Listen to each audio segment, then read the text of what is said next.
Bienvenidos a mi primera historia de historias de mi vida. Y esta primera historia va a comenzar con cómo conocí a mi esposo húngaro aquí en México y cómo inicia nuestra historia de amor, que no es una historia como un poco convencional, como se conocen todas las parejas. No salimos al parque, no fuimos al cine, no nos conocimos en un gimnasio ni tampoco en una escuela. Eh, Fue muy interesante como antecedente. Mi hermana, que es 6 años menor que yo, le dan como opción en un intercambio estudiantil irse un año a Hungría. Entonces, se va un año a Hungría, no como muy convencida, porque ella decía que, pues, mejor hubiera querido aprender, no sé, alemán o inglés en su momento. Pero le tocó Hungría, y entonces decía ella: "Y Hungría, pues, o sea, voy a aprender húngaro, ¿y como para qué me va a servir el húngaro?".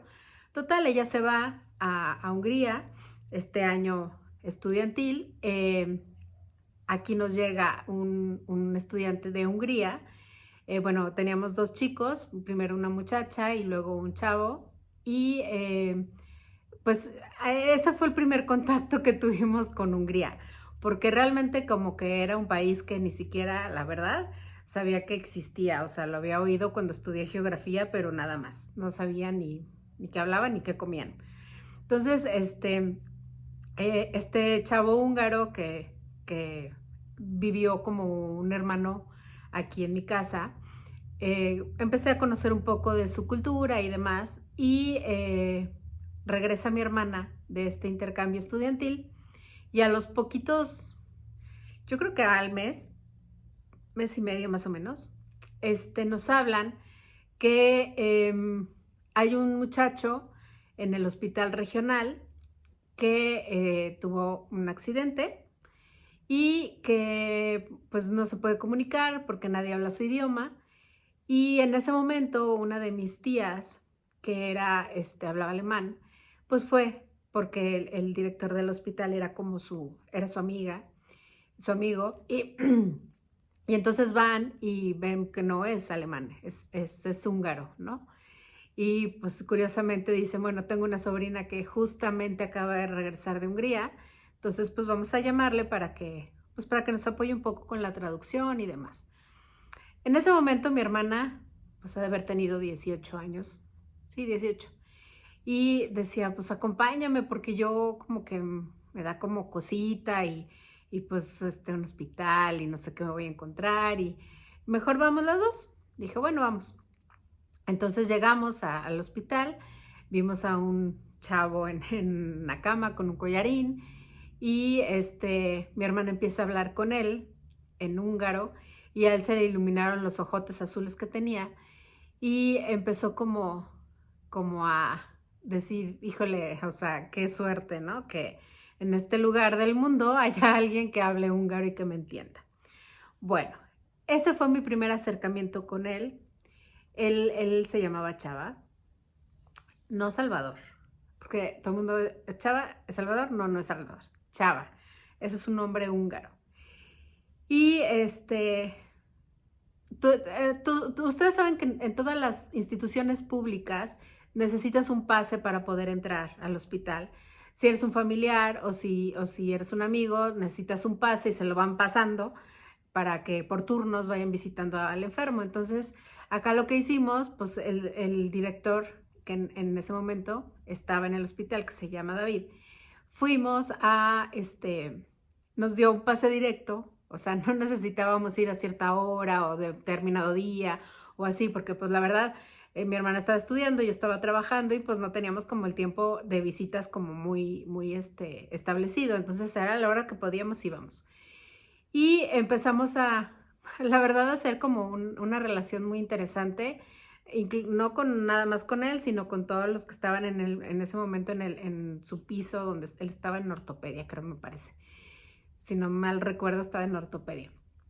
Y entonces empezamos como a platicar y empezamos a trabajar en él, o sea, en saber, pues, qué le había sucedido, en qué podíamos apoyarlo, porque, pues, realmente pues sí, estaba en un hospital, no sabíamos qué había sucedido pues, y sus cosas y todo ese rollo, pues, ¿dónde estaban, no? Entonces, empezamos a platicar, bueno, mi hermana empezó a platicar con él y bueno, ese lo que había sucedido es que él vino aquí a México por una depresión muy fuerte que traía. Él en Hungría trabajó de modelo, trabajó de actor y él decía que toda la gente que se le acercaba era para sacar algo de él. O sea, nunca había conocido a alguien que ayudara por el simple hecho de ayudar. Y venía también de una familia disfuncional. O sea, él de papá y mamá, solamente es hijo único de papá y mamá, pero por parte de su papá tiene un hermano más grande y una hermana más chica, y por parte de su mamá tiene un hermano más chico. Entonces, estas situaciones familiares que de repente creemos que no les afectan a los chavos, y menos ahorita que dicen, ay, ya es muy común, o sea, todo el mundo se divorcia, todo el mundo tiene una familia diferente y demás. Pues a él le pegó mucho, a él le pegó mucho esta situación. También vemos el contexto de su vida. Él vivió en el comunismo muchos años, a él le tocó cuando tiraron el muro de Berlín, él estuvo ahí en días después y demás. Entonces, vivió una época complicada con un papá ausente, que conoció creo que a los 7 años de edad, conoció a su papá, siempre con promesas de que pues voy a ir a verte, voy a ir a verte, voy a ir a verte, nunca llegaba. Y eso a él le empezó a generar este sentimiento de abandono y este sentimiento de no soy importante para nadie. O sea, si no soy importante para mi papá, pues ¿para quién voy a ser importante? Entonces, bueno, transcurrió su vida, él estaba muy deprimido y entonces un amigo de él le dice, va, yo te voy a pagar un viaje, ve a donde tú quieras y pues distrae tu mente. Entonces agarraron literal el globo terráqueo y apuntaron el dedo donde cayó, ahí compraron el boleto, pues cayó México y se vino a México. Estuvo un tiempo en San Miguel de Allende y luego en Dolores Hidalgo, donde decide él pues terminar con su vida porque no aguantaba ya más esta situación. Entonces se toma una botella de tequila y pues intenta quitarse la vida. Por azares del destino llega al hospital regional de aquí de León y es donde empieza nuestra historia. Mi hermana empezaba su carrera de actriz y pues ella decide, bueno, no decide, tiene que irse a la Ciudad de México a comenzar con los ensayos de su obra de teatro y pues yo me quedo a cargo de él. Digo, no a cargo como si fuera una carga, sino me quedo a acompañarlo a él. Cabe mencionar que yo no sabía hablar nada de húngaro y mi inglés era pésimo, o sea, si ahorita es malo, antes era peor. Pero bueno, empezamos con el idioma de la solidaridad, yo digo, y sale del hospital y tuvo muchos ángeles aquí en la tierra, la verdad, y le consiguieron hospedaje en una iglesia con los padres dominicos. Él estuvo viviendo ahí en lo que se recuperaba un poco y demás. Yo estaba muy al pendiente de él, empezamos a salir, empezamos a vernos diario, empezamos a convivir, mi familia empezó a convivir con él, empezamos a platicar y pues digo, era una persona muy interesante, era una persona muy dolida la vida que tuvo y era muy guapo. A mí me parecía muy guapo desde que lo vi en la cama del hospital. Entonces, él empezó a ver como que mi familia era muy grande, que mi familia, o sea, tenía primos, tenía tíos, tenía sobrinos, tenía hermana, papá, mamá, todos unidos y demás. Y eso a él le llamó mucho la atención y dijo, yo eso es lo que quiero para mí. Yo quiero yo quiero una familia grande, yo quiero tener una estabilidad emocional, yo quiero tener una estabilidad familiar. Y entonces, pero obviamente su condición física no estaba como al 100 y pues seamos sinceros, aquí en México, si no tienes un seguro público, pues te sale carísimo todo lo que tenga que ver con la salud.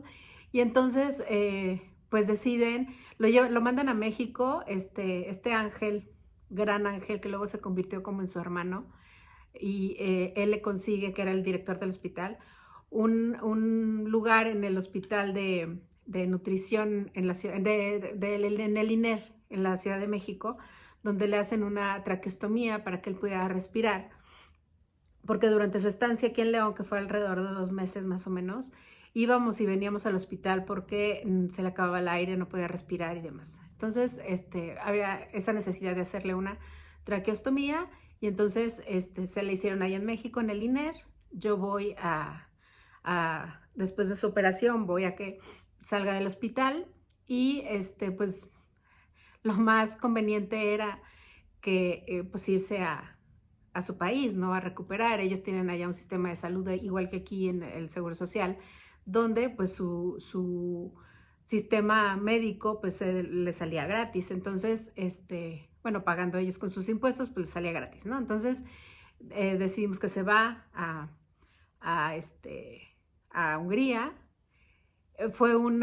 Estamos hablando del año 2000, 1999, y es raro, la verdad no me acuerdo mucho, creo que fue en el 99, a finales del 99. Y pues no había Facebook, no había como mucha comunicación, su mamá no hablaba, su mamá solo habla húngaro. Entonces una vez que él se va y mi hermana se va a México, yo ya no tuve contacto con él, pues porque ¿cómo le hablaba? O sea, ¿en qué idioma? Entonces él se va a Hungría, yo no sé nada más de él. Aquí tuvimos pues digo, nos vimos diario, tuvimos una relación muy cercana, fue una relación distinta, de mucho amor. Él me decía, ¿por qué me ayudas? Y yo le decía, o sea, me decía, ¿por qué me ayudas? ¿Qué es lo que quieres?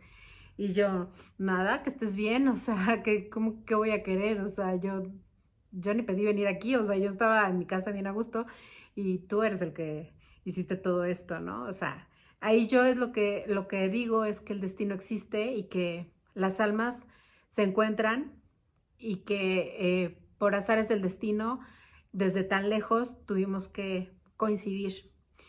Y entonces, eso él nunca lo había visto. Entonces, la verdad nos empezamos a enamorar. Les digo que fue como un amor a primera vista. Tenemos fotos de esos momentos, de esos primeros meses que estuvimos juntos. Después él se va. Yo aquí en León tuve muchas relaciones como fallidas, o sea, no había como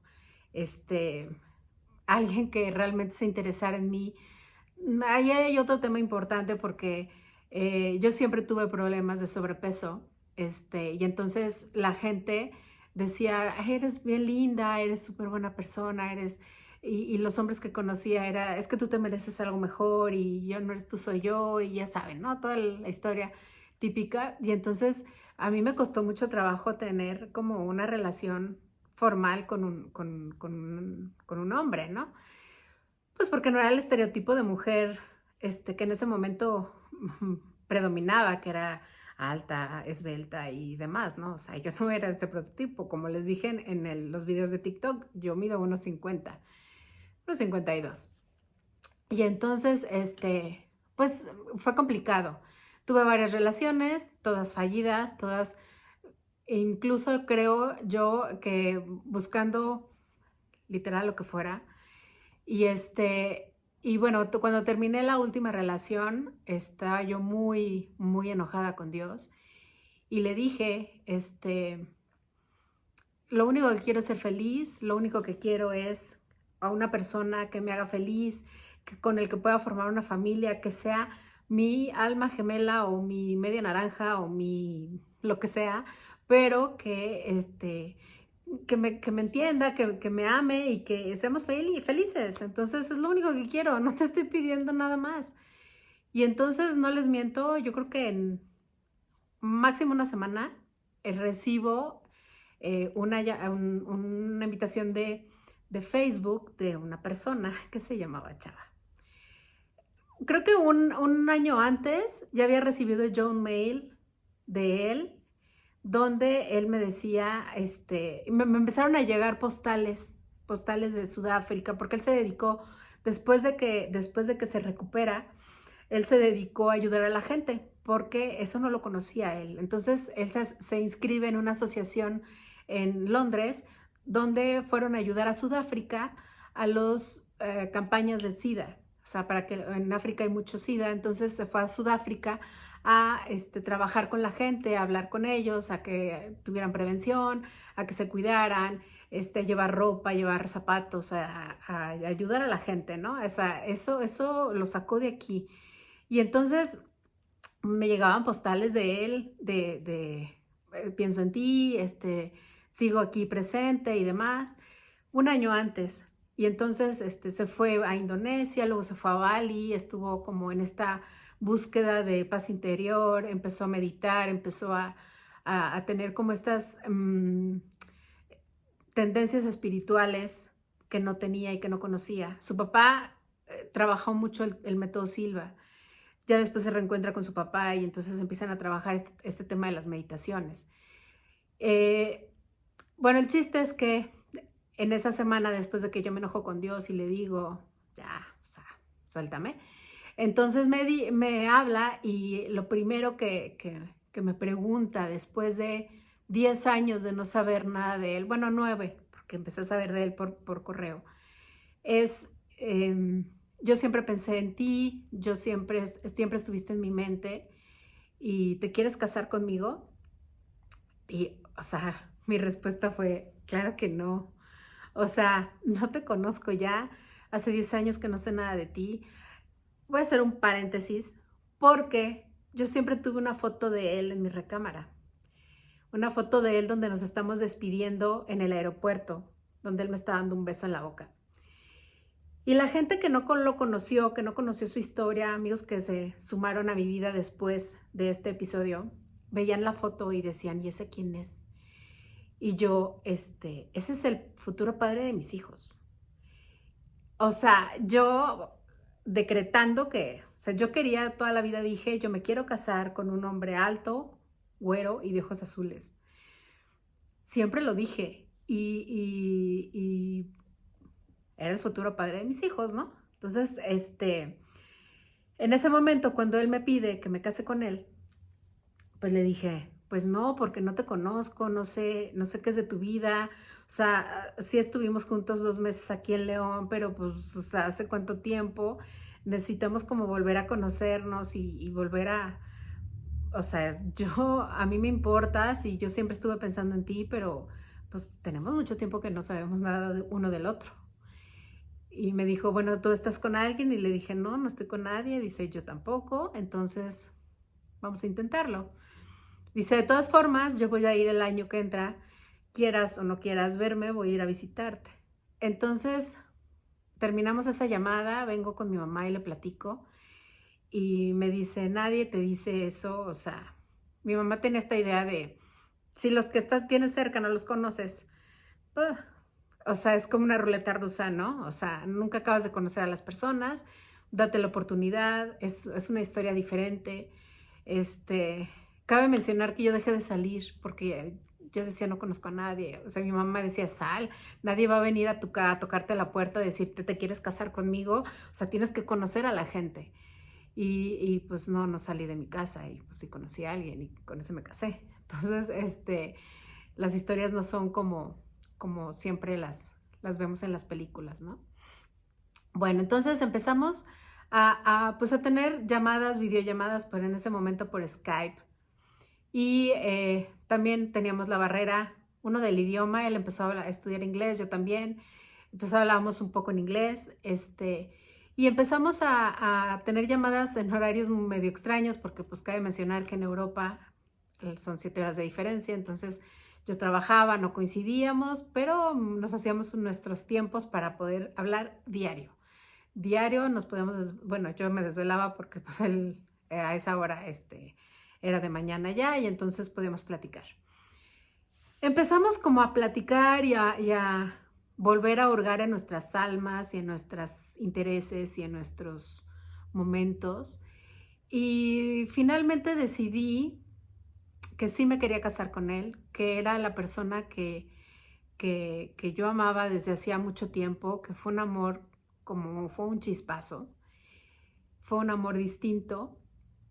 Y dije, va, lo vamos a intentar. Mi familia me apoyó y dijimos, pues va, vamos a intentarlo, vamos a planear nuestra boda. Y Él hizo sus pláticas prematrimoniales en Hungría. Allá en Hungría se acostumbra que son, creo que 6 meses antes de la boda, pero van una vez a la semana. Fue un via crucis, literal, el podernos casar, el extranjero y yo mexicana, con la iglesia. Yo ya estaba a punto de desistir, decir, ¿saben qué? Mejor nos juntamos y ya, porque eran muchos trámites, eran muchas traducciones, pero mi mamá decía que cuando las cosas se dan y se van dando fácilmente es porque son para ti. Y yo entendí eso porque al final, yo necesitaba un perito traductor húngaro aquí en México. ¿Quién iba a ser un perito traductor húngaro aquí en México? Pues resultó que el papá de una compañera de la escuela de mi generación era el cónsul, el embajador de Hungría en México, y entonces él me ayudó, bueno, su esposa, porque él en ese momento ya había fallecido, a traducir todo lo que necesitamos, a sacar las actas, a hacer todo esto. Entonces todo empezó a fluir de una manera como muy interesante, que bueno, decíamos, bueno, entonces vamos por el buen camino. Preparé mi boda, preparé mi boda sin su presencia, obviamente. Todo le enseñaba, o sea, le mandaba fotos: ¿qué te parece este lugar? ¿Qué te parece esto? Vamos a cenar esto, vamos a hacer esto. Y él se dedicó allá a chambearle pues para pagar su boleto, para venirse, para traer algo para acá. Y era un cambio de vida absoluto, dejar su país, a dejar a su familia, a su mamá. Él vivía con su mamá. Y bueno, todo un año lo dedicamos a la planeación de nuestra boda. Y llegó el momento en que un 13 de septiembre del 2011 él llega aquí a León. Toda la gente me pedía, por favor, yo quiero ir al aeropuerto contigo para ver el encuentro y para grabarlo y para estar contigo, porque obviamente había dos vertientes, ¿no? O sea, quiero ir contigo porque si no llega, ¿qué? Te vas a poner mal. Ahora, quiero ir contigo porque si llega, quiero grabarlo y quiero ver el momento. Entonces yo decidí, no, voy a ir yo sola. Yo voy sola por él y obviamente no tengo grado del momento ni una foto porque pues llegamos, nos abrazamos y no nos soltamos, ¿no? Entonces, sí, llegó, fue el último que salió del avión, el último en recoger su maleta. Y ahí es donde dices, ¿cómo un cambio de vida tan drástico y llegas con una maleta y una mochila? Dices, hijo, qué fuerte, pero bueno. Llegó aquí a León, empezamos a comprar sus cosas. Bueno, ese día llegamos aquí a la casa, me dio el anillo de compromiso enfrente de mis papás, comimos y demás, nos fuimos a la casa. Ya no vivía con mis papás, tenía yo una casa, y entonces nos fuimos a vivir ahí y a preparar nuestro momento. Empezaron a llegar sus familiares de Hungría, vinieron sus amigos, vino su papá.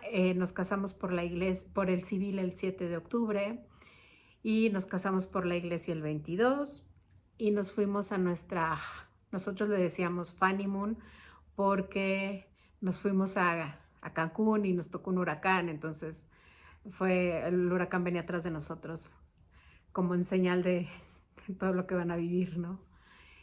Y bueno, y regresamos de la luna de miel, y pues la verdad fueron, tuvimos momentos muy bonitos, tuvimos momentos muy agridulces, tuvimos momentos muy fuertes. Y decía que era importante hablar de esto porque él desde que estaba en Hungría tenía una depresión que de repente no se ve, de repente no se palpa, de repente no se...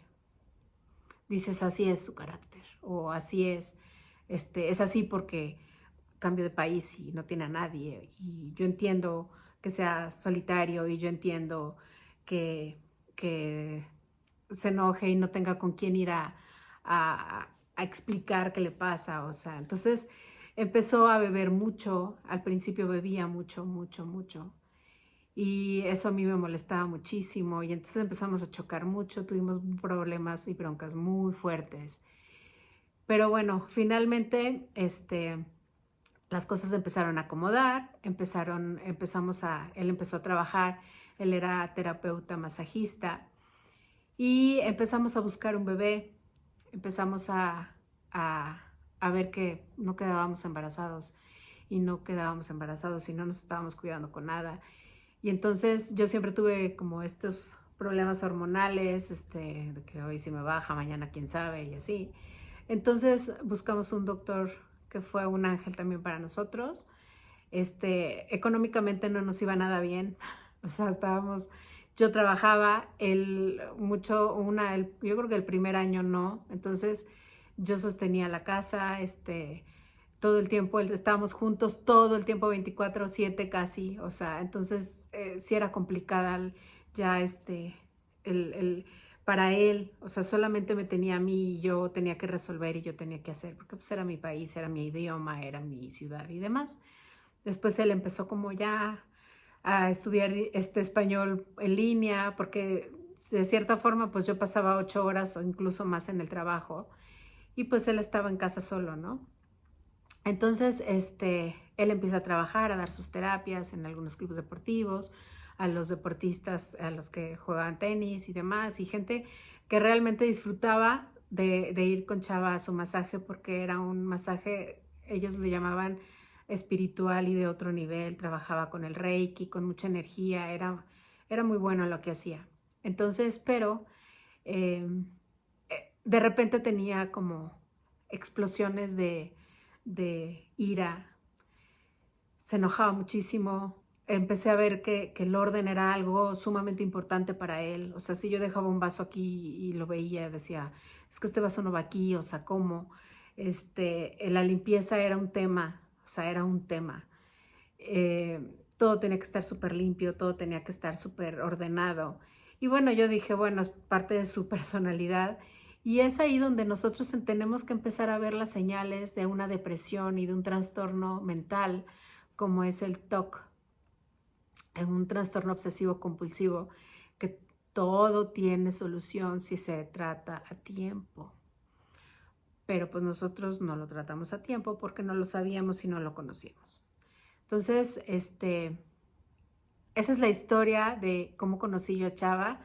Después, obviamente después de 3 años y de un tratamiento largo de fertilidad, logramos tener a nuestro ángel, a nuestro hijo, que para Chava fue lo mejor que le pudo haber pasado en la vida. Él era un excelente papá, era un excelente, le daba todo a su hijo, o sea, todo en tiempo, todo en amor, en calidad, en inspiración, en vamos a tocar música, vamos a hacer deporte, vamos a comer bien, o sea, era su máximo, o sea, nosotros tuvimos ahí empieza como una etapa también un poco de pérdidas, porque cuando nosotros nos embarazamos, como fue un tratamiento de fertilidad, eran 3 bebés y el doctor nos decía no se emocionen tanto, no le digan incluso a su familia porque a veces no se dan. Entonces nos emocionamos muchísimo porque estábamos embarazados, pero a nadie le dijimos que eran 3 bebés. Y en la siguiente consulta, el siguiente mes, pues ya eran 2 y luego solo uno. Y eso nos lo quedamos guardados él y yo, porque, pues, ¿qué caso tenía decírselo a nuestros papás? O si ya, o sea, ya queríamos que uno mínimo se diera y sí se dio. Nació muy chiquitito. O sea, mi esposo decía que Dalí había nacido chiquito poquito, o sea, era muy chiquito. Y pero se logramos tener a nuestro bebé, logramos tener a nuestra familia. Éramos una familia de 3. eh, y también pasamos momentos increíbles, viajes inolvidables, momentos bonitos y momentos no tan bonitos por esta enfermedad que luego empezamos a analizar y empezamos a ver que se trataba de un trastorno obsesivo compulsivo, pero ya casi al final. Entonces, esta es la primera parte, esta es la primera historia. Esta es mi primera historia de vida importante, que fue el conocer a Chava, 2 mundos diferentes, 2 culturas distintas, 2 historias nada parecidas, pero que el alma se conocía, el alma teníamos que estar juntos para tener a este hijo que tenemos. Y que después vamos a hablar también un poco de él. Y esta es mi primera historia, una historia de amor distinta, una historia de amor poco convencional, una historia de amor que no se dio en un parque, ni no se dio en un cine, ni no se dio en una universidad, se dio en un hospital, después de una tragedia. Entonces, bueno, pues esperen mi próximo video para seguir conociendo estas historias de mi vida. Y primero voy a ir contando como estas historias y ya después voy a ir contando cuál ha sido mi proceso de sanación, qué es lo que me ha funcionado y qué es lo que, cómo se puede salir adelante después de tanta pérdida y después de tanto dolor. Bueno, hasta la próxima. Síganme, suscríbanse y denle like para que mucha gente llegue, para que a mucha gente le llegue el mensaje. Nos vemos.